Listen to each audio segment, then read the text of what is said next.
Well, actually, kind of spinning up to something we talked about last week. I've got the potential for something else to talk about if y'all want to, but we'll see. Dad's going to start us with a word of prayer, and then we'll jump in.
All right, so last week we had gotten, on page 62, we'd gotten into the third part of his analysis of Luke, this passage from Luke 24 and how it captures the kind of the New Testament idea of forgiveness, talking about the fact that salvation and forgiveness are available to all. Which, as I said, many of your religious neighbors would disagree with that statement. At the bottom of that first paragraph, though, and this is where we had left off, it said the Old Testament prophets prophesied the restoration of Israel, the gathering of a remnant, and the rebuilding of the tabernacle.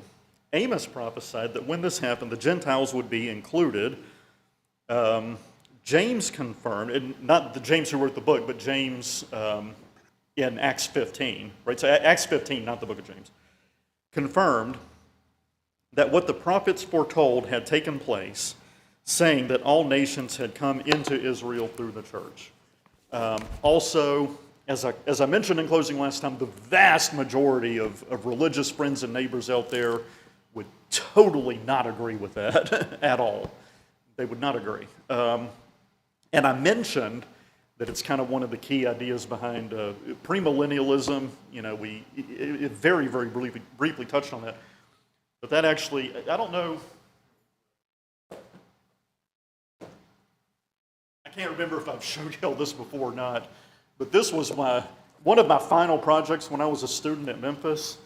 These are various topics on premillennialism. So it's two notebooks, but it's all the same. It was just too large to fit into one. But the assignment was, because there are all these different ideas that play into it, right? And I think, I asked what is it? I think, Velvet, if I remember, you kind of gave a couple of different things. And so the 1,000-year reign's the key thing there, right? Before millennium, 1,000 years. But it's not the only thing. There's a whole lot of different ideas that kind of play into it. And there are different flavors of it, just like there are different flavors out there of Calvinism, right? The tulip idea, and some people will even say it's like, well, I'm a TUL Calvinist, right? It's like I believe in the first 3 points, but not the last two. So different takes on it. The same way, there may be some out there who kind of have the basic idea of the premillennial idea, but there are some of these things that they don't subscribe to. But all of these things tend to go together. So the point of this assignment was to try to wrap your head around what is the idea, and then to find some passages or some verses that speak to it, that namely that kind of help to refute it, and then to collect some articles, both ways, some for it, some against it, again to try to get a full idea get a full understanding of the idea. So I didn't write all of this. If you see, and that's what you're thinking, most of this is articles that had to be found and collected. But anyway, we put this together. and I haven't looked at it that much since. But as I was talking about this last week, this prophecy at the end of Amos about the tabernacle and David, and like I told y'all last week, the previous Bible that I had the heading, future kingdom prophecy. But maybe in Amos's day, yeah, because the future kingdom is the church, right? But that's not what the editors who put that header there think. They think it's future kingdom like when Jesus comes back and sets up his kingdom. So it's not just future for Amos, it's future for you and I as well, which I totally disagree with. But here's what I'll offer y'all this morning. And if nobody wants to take this, then we'll go back to Brothers and keep going. But the way we did this notebook was you had all these different topics related to the overall idea of premillennialism, and we had to do this exercise for each of them, right? Summarize what it is, passages that relate to it. So here's what I'll do. I'll list the topics, and if you hear one that piques your interest, I've got my table of contents that I had to make for Brother Clark here. We can go to it and I can share you what I found for it, just if you're curious, okay? So here they are. I think there's 19 or 20 of them altogether. The kingdom the prophets saw, right? So Isaiah, Jeremiah talk about a kingdom. What is that kingdom? Christ on David's throne, right? Because one of the main ideas is that when the Lord returns, he's going to set up his government in Jerusalem, literally, and there's going to be an actual throne there that he's going to reign on. Daniel's 70 weeks, Matthew chapter 24, which is usually read with a premillennialist bent, the rapture and tribulation, the Antichrist, the 144,000, the mark of the beast, the battle of Armageddon, the church in God's eternal purpose, because most, not all, but most people who kind of have the premillennial idea see the church as like a temporary stopgap. It was plan B, right? Jesus came into the world to enact this kingdom, but he was unexpectedly rejected by his own people, right? The Jews weren't ready. And so, to their thinking, in fact, I even had one tell me straight to my face one time. He said, the church is nowhere in the Old Testament. It's not there, period. It's not prophesied, it's not talked about, it's not alluded to, it's just not there. The church was a plan B that was never intended to happen, and it's only a temporary measure until the Jews can get themselves right so that Jesus can come back, and then the second time around, they'll accept him, and he can set up this kingdom like he meant to. Okay, that's the idea. So the church and God's eternal purpose. The resurrection of the dead.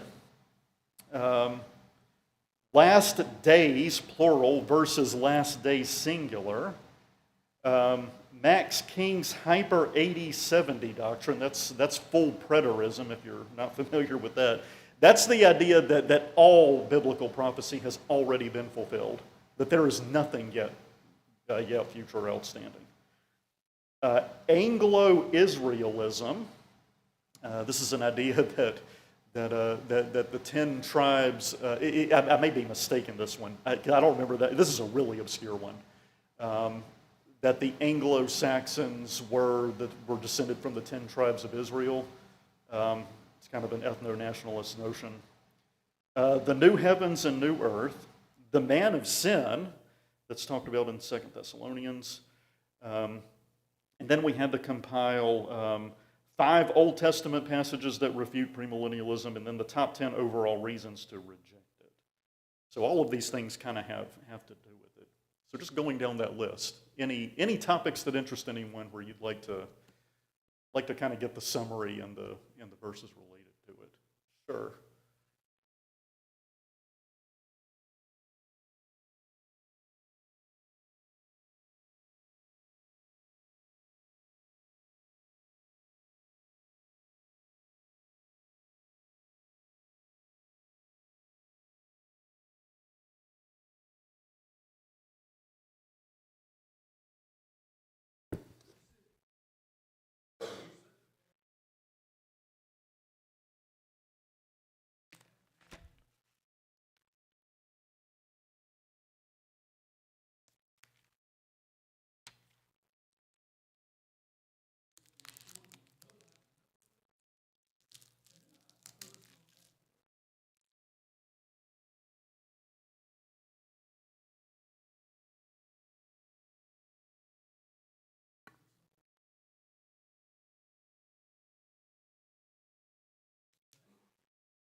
Yeah, let's look at Matthew 24 because it's interesting.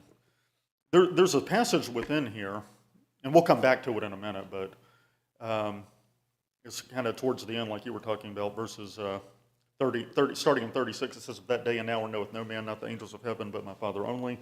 But as the days of Noah were, so shall the coming of the Son of Man be. For as in the days that were before the flood, they were drinking, marrying, giving in marriage, until the day Noah entered the ark, and knew not until the flood came and took them all away. So shall the coming of the Son of Man be." Now here's the part. It says, then shall two be in the field, the one shall be taken and the other left. Two women shall be grinding at the mill, the one shall be taken and the other left. I don't know if you've ever, there are even some bumper stickers, right? I saw one time, it's like, and I don't remember exactly how it went, but the basic idea was, if this car is suddenly driverless, it means I got raptured. And, the idea is that, like, all the faithful people living are going to be, just instantly raptured up, into heaven, and then everyone else is going to kind of be left to fend for themselves in the Thunderdome style, tribulation that follows. And oftentimes this passage, right, two are going to be in the fields, the one's taken, the other's left. Two women are grinding, one's taken, the other's left. It's like, oh, that's the rapture, right? The Son of Man's going to come, he's going to take some people away, and the others are going to be left to face this tribulation that he's been talking about here. We'll come back to that in a minute because there's something even funnier about that. But so going back to the start of the chapter, he says, Jesus went out, departed from the temple, and his disciples came to him for to show him the buildings of the temple. So they're at the temple, right? So what happens? What happens at Calvary with respect to the temple, the Mosaic law, veils rent? Paul talks about the wall of partition being broken down, right in Ephesians chapter 2. There's one people now. It used to be Jew and Gentile, now we're all together.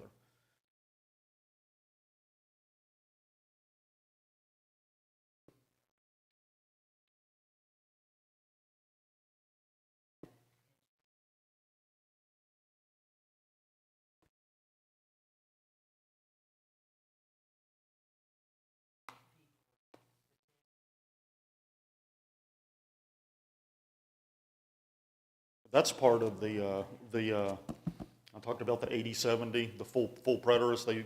They like to latch on to that one. And it's only in Matthew. It's only in Matthew. That's the others don't mention it. Remember I talked last week about the synoptic problem. That's one of those Matthew only. You've got things that are in Matthew, Mark, and Luke, all three. You've got things that are only in Matthew, things that are only in Luke, and then things that are only in Matthew and Luke. There's nothing that one or the other shares with Mark that the other doesn't. It's one of the main reasons people would say Mark is first.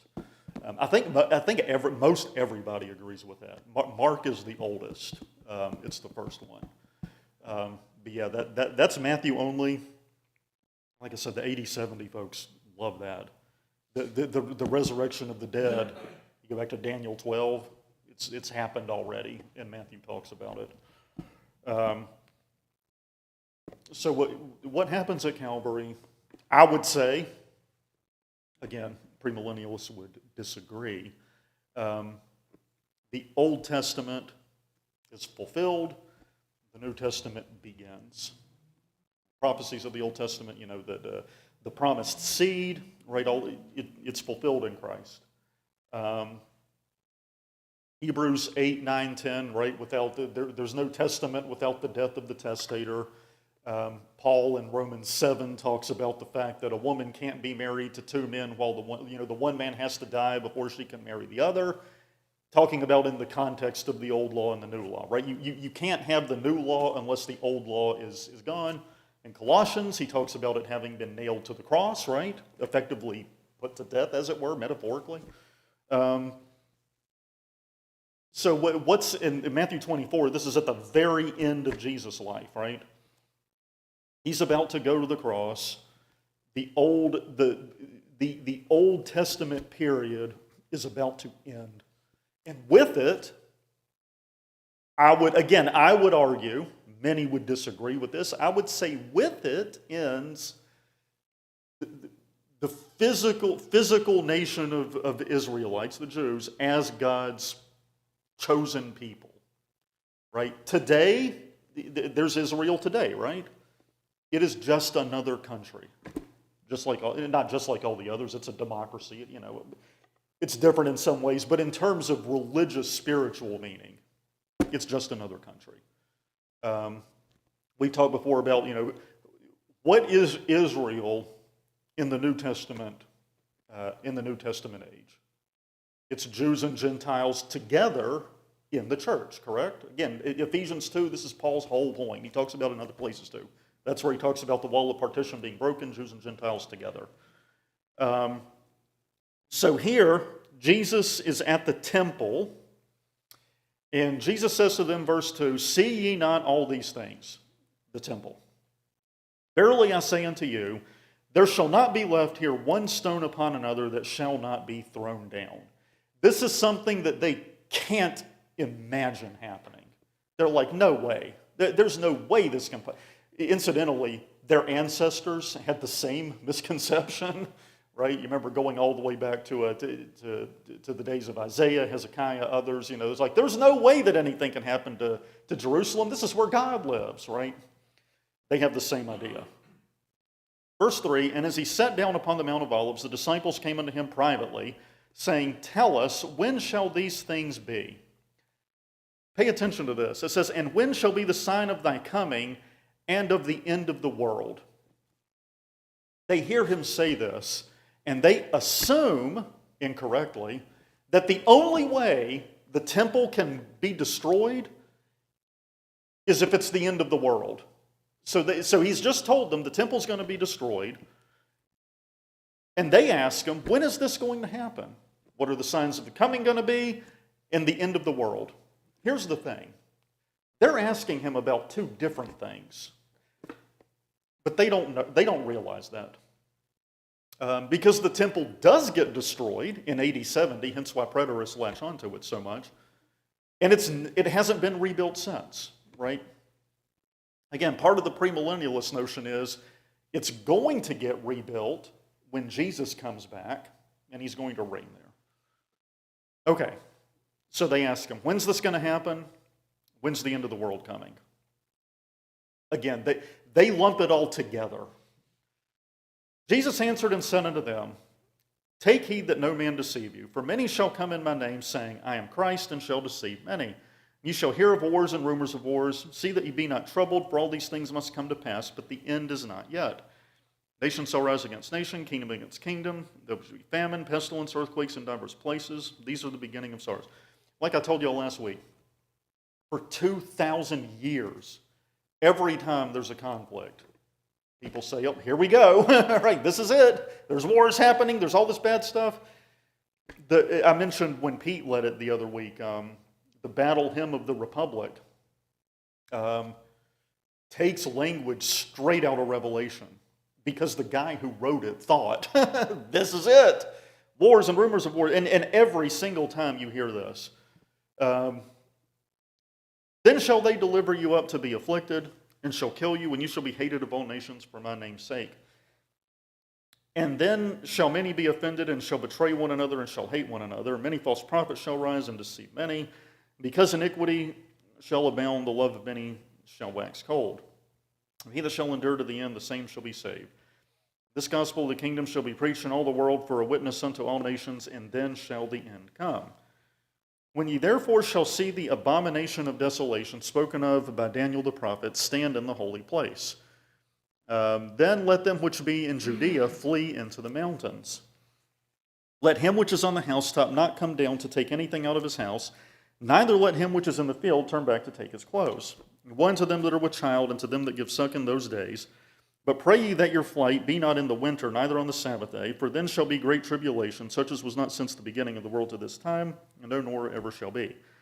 And except those days should be shortened, there should no flesh be saved, but for the elect's sake those days shall be shortened.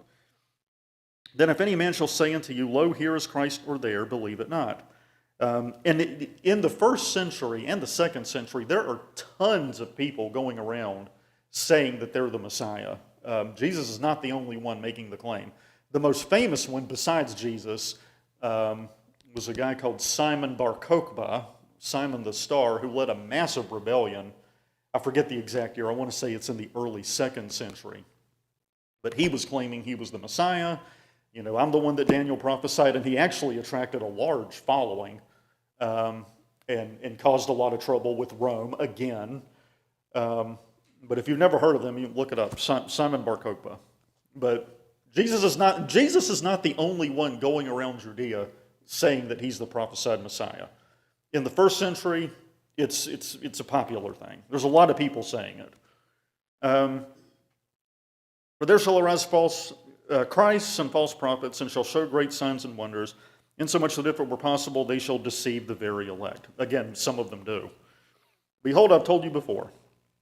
Wherefore, if they shall say unto you, Behold, he's in the desert, go not forth. Behold, he's in the secret chambers, believe it not. For as lightning cometh out of the east, and shineth even unto the west, so shall the coming of the Son of Man be. For wheresoever the carcass is, there will the eagles be gathered together. Immediately after the tribulation of those days shall the sun be darkened, the moon shall not give her light, the stars shall fall from heaven, the powers of the heaven shall be shaken. Then shall appear the sign of the Son of Man in heaven. Then shall all the tribes of the earth mourn, and they shall see the Son of Man coming in the clouds of heaven with power and great glory. Shall send his angels with a great sound of a trumpet, and they shall gather together his elect from the four winds, and from one end of heaven to the other. Now learn a parable of the fig tree. When his branch is yet tender and putteth forth leaves, ye know that summer is nigh. So like as ye, when ye shall see these things, even that is near, even at the doors. Verily I say unto you, this generation shall not pass till all these things be fulfilled. Heaven and earth shall pass away, but my word shall not pass away. Okay, so for one thing, in verse 34, he tells them this generation isn't going to pass until these things I've just told you happen.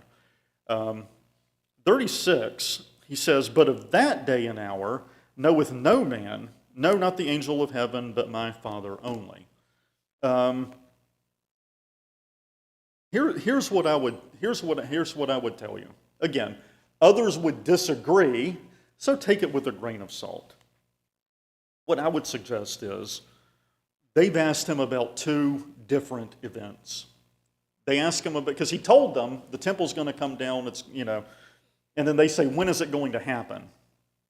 Then they ask, when's the end of the world?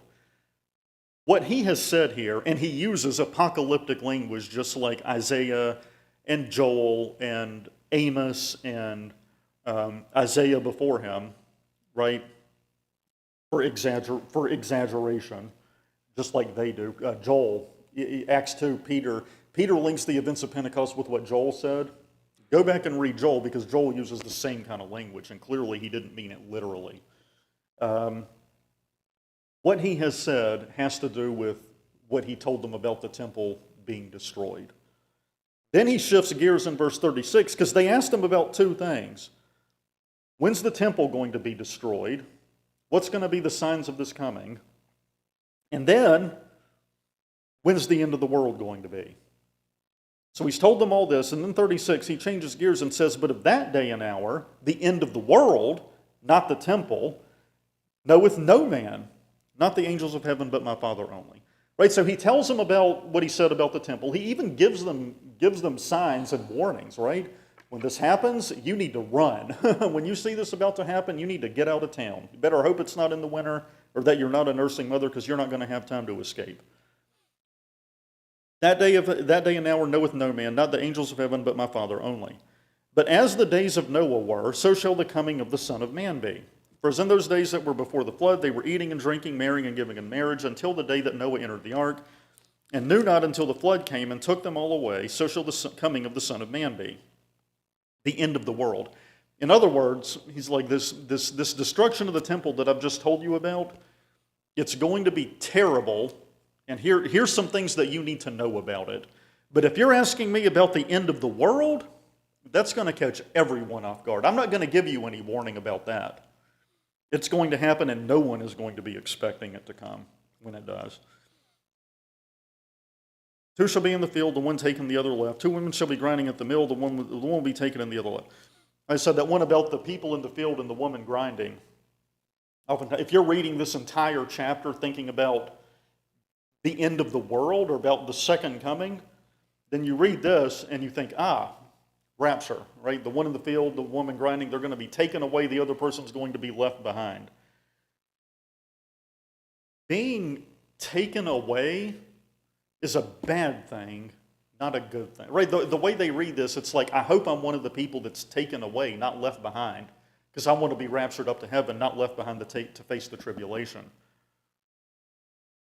He says, in the days that were before the flood, people were eating, drinking, making merry, living their lives. Then the flood came and took them all away.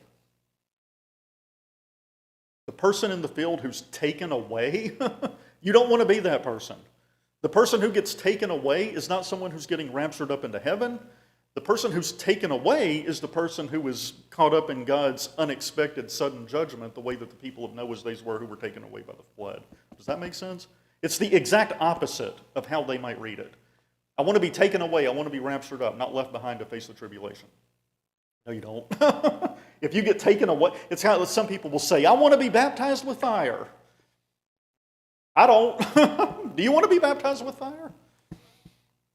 What does baptism mean? Be immersed in something?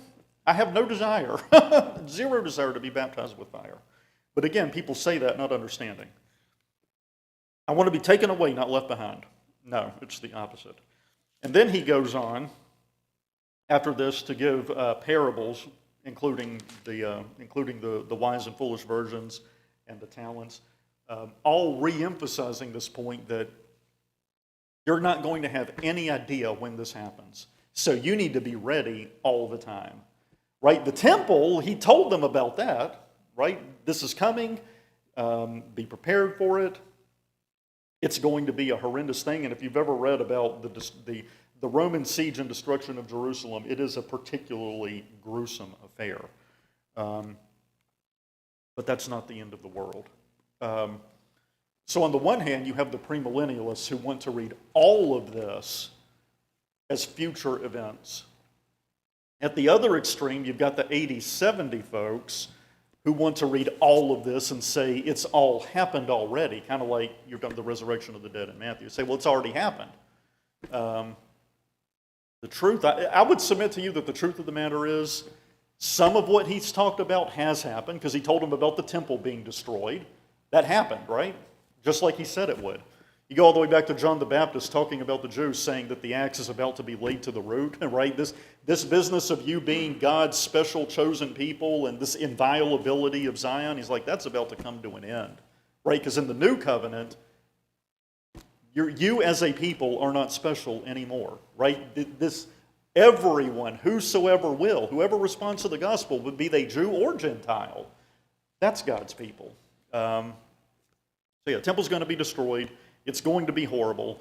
He uses all of this apocalyptic language talking about it, but then he shifts gears and says, but when the end of the world comes, that's another matter.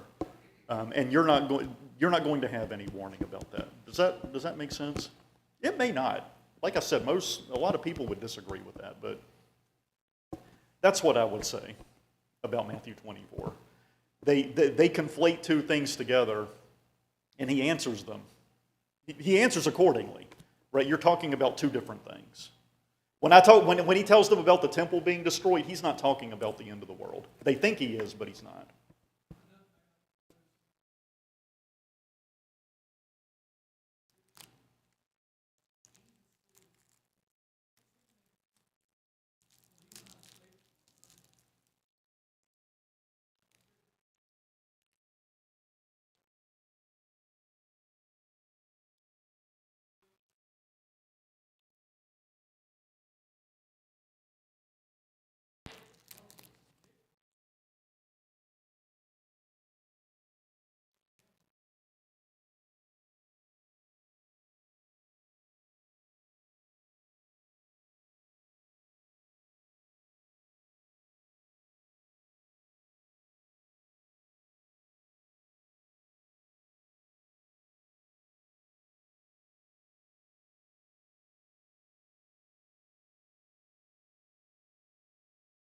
about being prepared all the time, because it could come at any moment. It's a recurring thing.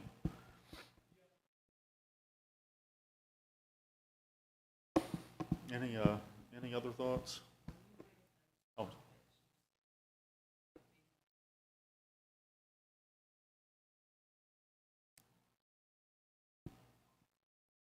Okay. I've only got a couple of minutes, but remind me, either next week or I can, if we have a minute afterward, because it's not long, it's just a short summary. I can give you some insight on it. Did you have something else, Sheila?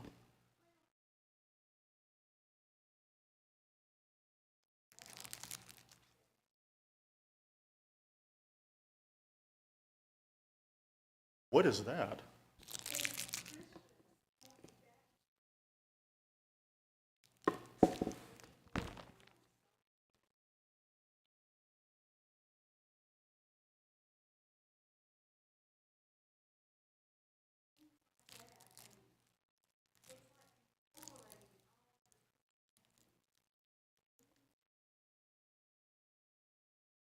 I'll tell you what I think. Take it with a grain of salt, okay? This is my opinion. I think that notion would have driven Paul insane because he spent so much time trying to convince people that Christianity is not an addendum to the Mosaic Law. It takes its place. And that's like the big issue with his day, right? To me, and again, this is my opinion, take it for what it's worth. To me, it's somewhat similar to Christmas. If you want to do that, have at it. So long as you don't adopt it as part, it's not part of your system of faith, right? It's like, well, imagine, and this is a case for many people. Imagine you were Jewish, right? And this is part of your family's tradition, your culture. Say, well, because I'm Jewish, because this is my ethnicity, my culture, we observe these holidays. Fine. Go ahead, So long as you're doing it with the understanding that it's, that it's a cultural thing, not a matter of religious faith. I think it's similar to Paul. He talks about in 1 Corinthians 8 and Romans 10 about meat offered to idols.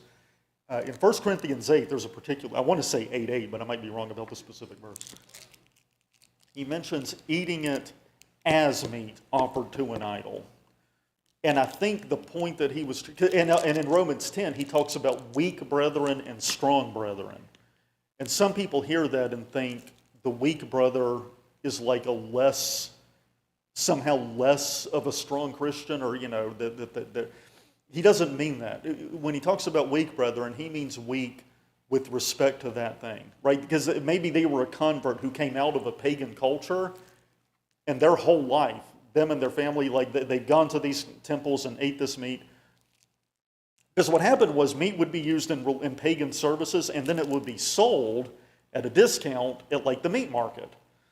And so the question for Paul is, what if I go to the meat market and I buy this steak or whatever that had been used in a service to Diana?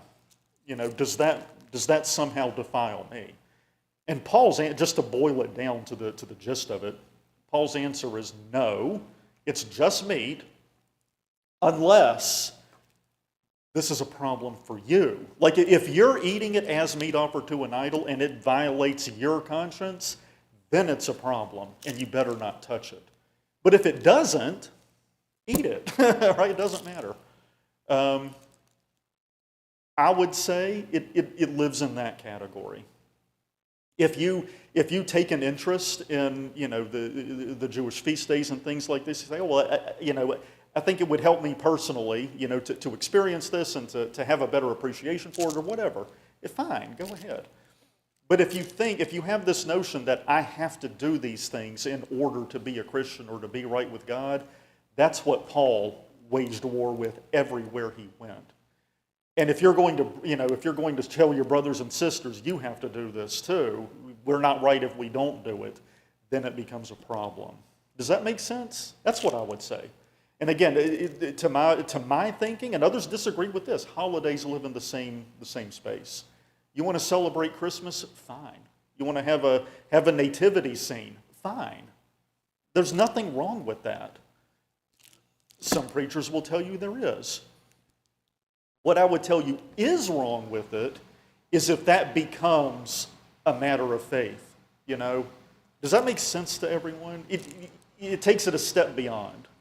And like I said too, if you want to bring it in and try to compel your brothers and sisters, that can become the question comes up sometimes. You know, if a song leader sings "Joy to the World" in December, is that problem? If it's a problem in December, it's a problem in January, right? It's especially that song because that's actually a psalm set to music. I'm like, no, there's nothing wrong with this. But some people have a hang-up about it. It's like, okay, if I were the song leader, if I know that my brother or sister has a problem with this, then I'm just not going to lead it. You know, I'm not going to prompt a moral crisis for them just because I want to hear a particular song. But is it wrong? No. No more than eating the meat at the meat market is. All right. Questions, thoughts? If I've ticked anyone off, let me know. And Velvet, like I said, if you want to talk about the battle, we can get together later for that. Thank y'all.